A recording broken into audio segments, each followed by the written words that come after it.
Mr. Speaker, today I am bringing to the attention of the House the impact on the people of Bermuda of the project agreement for the Aleph Wade International Airport redevelopment scheme in this time of the coronavirus pandemic. Mr. Speaker, the House will recall that at the last election, this government pledged to review that project agreement to see if Bermuda could get a better deal.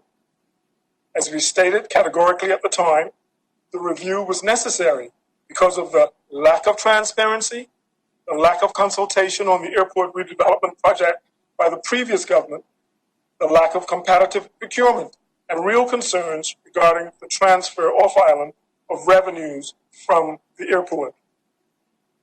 Mr. Speaker, as many will now know, the review uncovered some unwelcome facts, not least of which concerns the revenue structure of the deal. In addition to the government no longer sharing in the revenues generated by the airport, the project agreement enshrines an obligation of the government of Bermuda to provide support to the Bermuda Skyport Corporation Limited, Skyport, in certain circumstances. Mr. Speaker, to fully understand the situation we find ourselves in, it is important to know the project agreement provides for Skyport to receive a guaranteed minimum regulated revenue. This minimum revenue is backstopped by the government of Bermuda. The onset of COVID-19 was likely to trigger the limited government support provisions of the project agreement. And earlier this month, it did. When regularly scheduled commercial flights were necessarily stopped in March, due to the global pandemic, there was an immediate drop in revenue to Skyport. Skyport duly delivered the required revenue guarantee certificate to the airport authority days after the end of the second quarter of the calendar year, 1st of April to 30th of June. Mr. Speaker, to be clear, this is the same guarantee the previous administration assured members of this honorable House would never be needed. This certificate declared the actual regulated revenue received by Skyport during the second quarter fell short of the guaranteed minimum regulated revenue for the quarter as set out in the project agreement.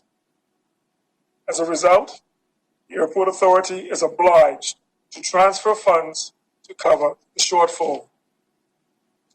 This means the Bermuda Airport Authority must transfer $5,770,995.54. I repeat that, Mr. Speaker.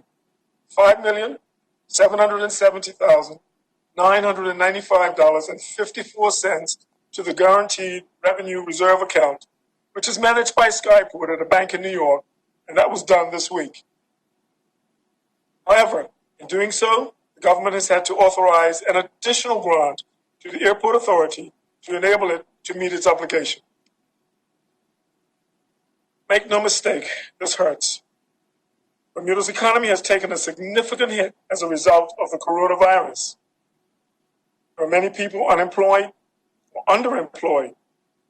Businesses are unable to generate sufficient revenue to cover their costs. There are limited air leisure visitors and no cruise ship calls at all.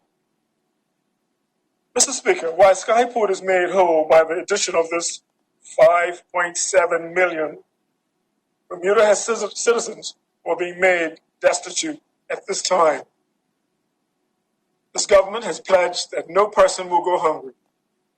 And instead of caring for our local community, which is in desperate need, the government is having to put money towards an airport redevelopment project we were assured was structured in a way that transferred the development risk away from the people of Bermuda, ensuring the redevelopment was financed through airport revenues. However, as it turns out, if the revenues are not coming in, then restitution lies with the Bermuda government. Mr. Speaker, although commercial flights resumed at the beginning of July, it will take some time to build up to the air arrival numbers we enjoyed previously. Therefore, the government assumes that it will be forced to provide the airport authority with additional supplementary funds at quarterly intervals this year. Yes, this will impact the support and services we are able to deliver to our people. Mr. Speaker, it is hard to avoid thinking about just what could be done for the people of Bermuda if we were to inject $5.7 million elsewhere. For that sum of money, Mr. Speaker, we could start much-needed capital upgrades at the National Sports Center, or enhance food security, providing sites for new types of farming, such as vertical farming, aquaculture, and mariculture. Or we could respond positively to the needs of charities, especially those providing for families in hardship as a result of COVID-19. Some may ask, well, why don't you just terminate the agreement? Mr. Speaker, first of all, as we have indicated in the past, the project agreement is not easily terminated, and the negative consequences of doing so, although legally possible, would have severe ramifications for Bermuda's reputation, to the extent that it would be irresponsible to pursue it at this time. Mr. Speaker, others may say, well, just change the agreement.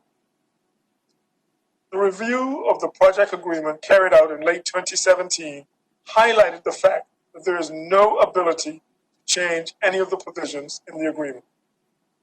The only way to make substantive changes to its terms and conditions is to terminate it, and again, this would have harsh consequences. Mr. Speaker, this government remains deeply dismayed with the failings of the previous administration to protect Bermuda's interests in the framing of the project agreement, and particularly troubled by the revenue structure of the deal.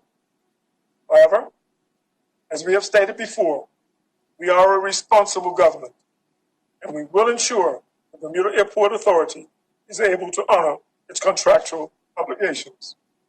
Thank you, Mr. Speaker.